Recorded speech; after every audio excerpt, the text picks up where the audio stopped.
आपने जरूर सुना होगा कि बाइबल एक ऐसे वक्त के बारे में बोलती है जो इस पृथ्वी पर आएगा, जिसमें तबाही होगी, नफरत होगी और बुराई की कोई सीमा ना होगी।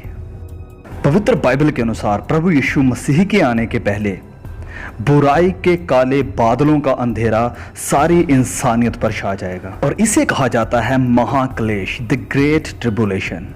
ये एक ऐसी घड़ी है जो हमारे मनों में है, जिसके बारे में हम जानते हैं और जिसके बारे में हम पढ़ते हैं, लेकिन इसके बारे में हम बात नहीं करते हैं। लेकिन आज ये बदलने वाला है, क्योंकि इस वीडियो में हम जानेंगे कि इस महाक्लेश में क्या होगा।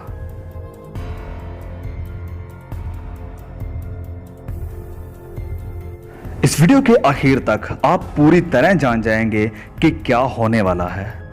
तो इससे पहले कि हम महाक्लेश के बारे में जानें, हम पुरानी वीडियो के बारे में थोड़ा रिव्यू देखेंगे, क्योंकि वह सब हमें यहीं तक लेकर आता है।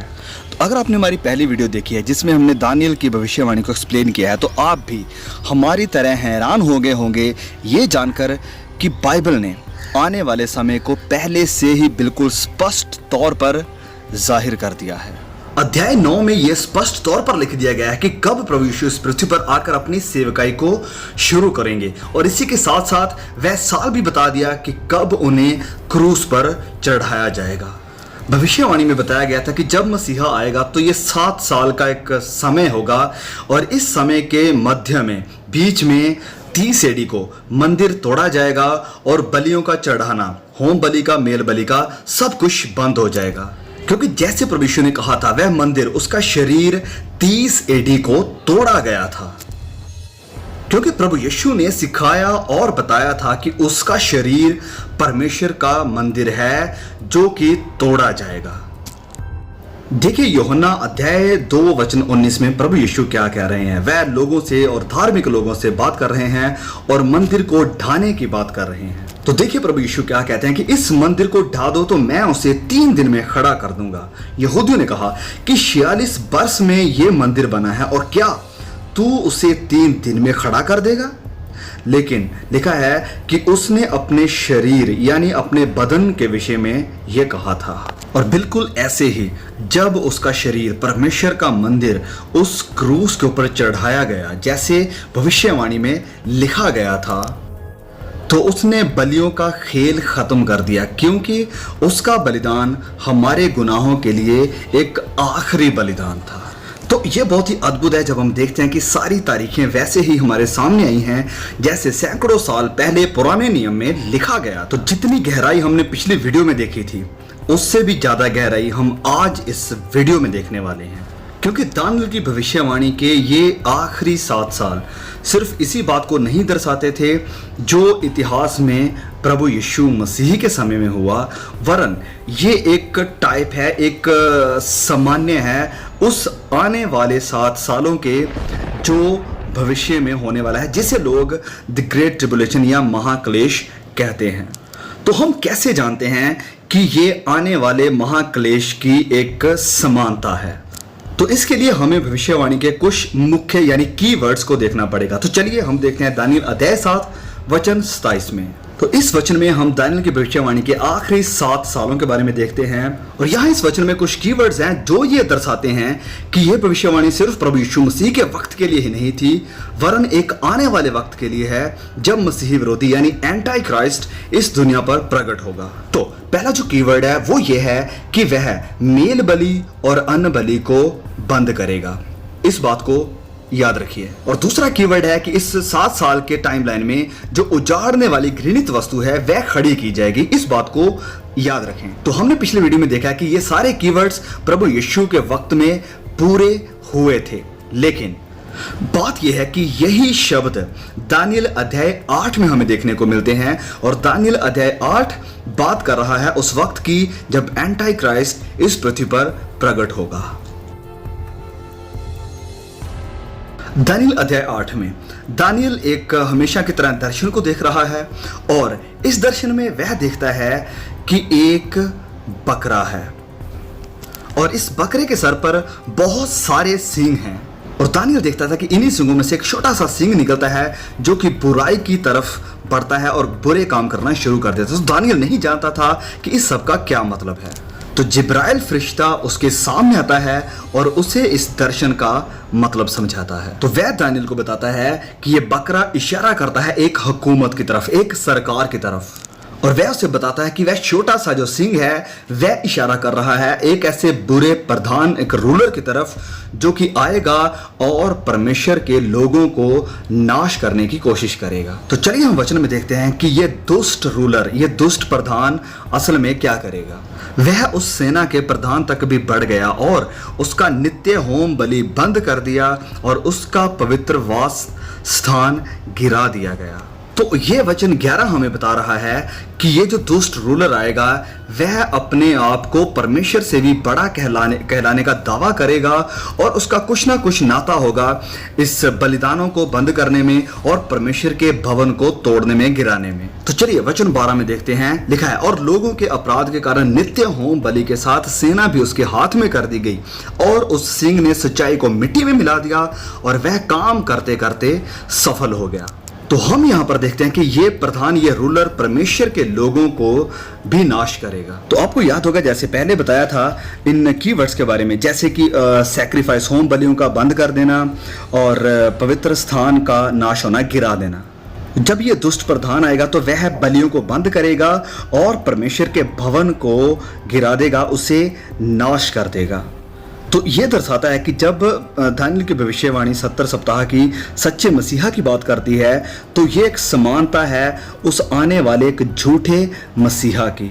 तो हम कैसे जानते हैं कि ये दुष्ट प्रधान जो आएगा, जिसकी बात यहाँ दानियल अध्याय 8 में कर रहा है, हम कैसे जानते हैं कि वह झूठा मसीहा है या एंटी क्राइस्ट है? तो जब दानियल इस दर्शन को देख रहा है तो वह भी इसे समझ नहीं पाया था, तो जिब्राइल फरिश्ते को आना पड़ा और उसे समझाना पड़ा, बताना पड़ा कि जो कुछ भी वह देख रहा है वह असल में है क्या। तो फरिश्ता कहता है वचन 17 में, समझ ले कि यह दर्शन अंतिम समय के विषय में है। जब वह मुझसे ये बातें कर रहा था तब मैं अपना मुंह भूमि की ओर किए हुए भारी नींद में पड़ा था, परंतु उसने मुझे छू कर सीधा खड़ा कर दिया और कहा, देख मैं तुझे समझाऊंगा कि कहर के आखिर में क्या होगा, क्योंकि यह दर्शन अंतिम समय के विषय में है। तो फरिश्ता दानियल से कहता है कि वह एक सिंह का दर्शन देख रहा है जो कि एक दुष्ट प्रधान है जो एक दिन आएगा।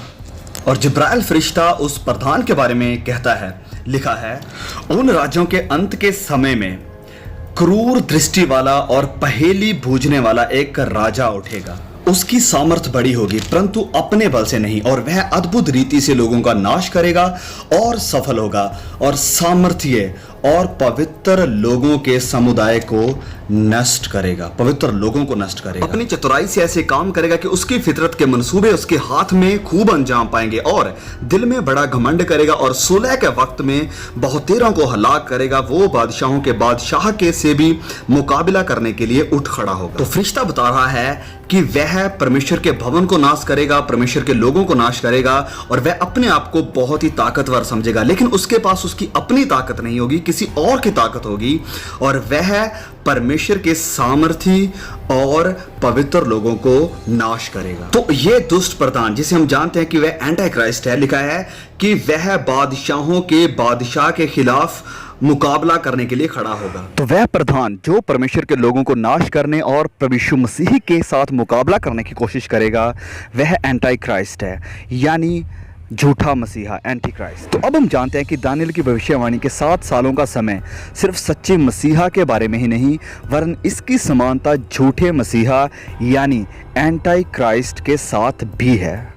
तो अब हमारे पास कुछ ऐसा है जिसके ऊपर हम काम कर सकते हैं ये जानने के लिए कि अंतिम समय में जब झूठा मसीहा, जब एंटी क्राइस्ट मसीही विरोधी प्रकट होगा तो क्या होगा। तो चलिए वापस चलते हैं और दानियल की भविष्यवाणी के 7 सालों को देखते हैं। तो बहुत से लोगों की तरह आपके मन में भी ये सवाल होंगे कि कितने सालों तक ये मसीही विरोधी या एंटी क्राइस्ट इस पृथ्वी पर रहेगा, कितने सालों तक वह लोगों का नाश करेगा।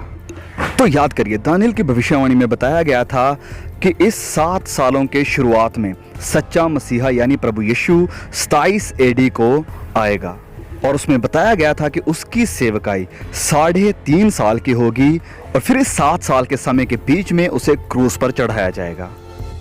तो अगर ये झूठा मसीहा सच्चे मसीहा की एक समानता है, पैरेलल है, तो क्या ये मानना विश्वास करना सही नहीं होगा कि वो भी अपनी सेवकाई 3.5 सालों तक ही करेगा? तो चलिए इस बात को हम पवित्र बाइबल में देखते हैं। तो दानियल अध्याय 11 में ऐसे ही एक और दर्शन देखता है इस बुरे दुष्ट प्रधान यानी एंटी क्राइस्ट के बारे में। तो इसमें हम देखेंगे कि उसका खौफनाक दौर कितने सालों का होगा।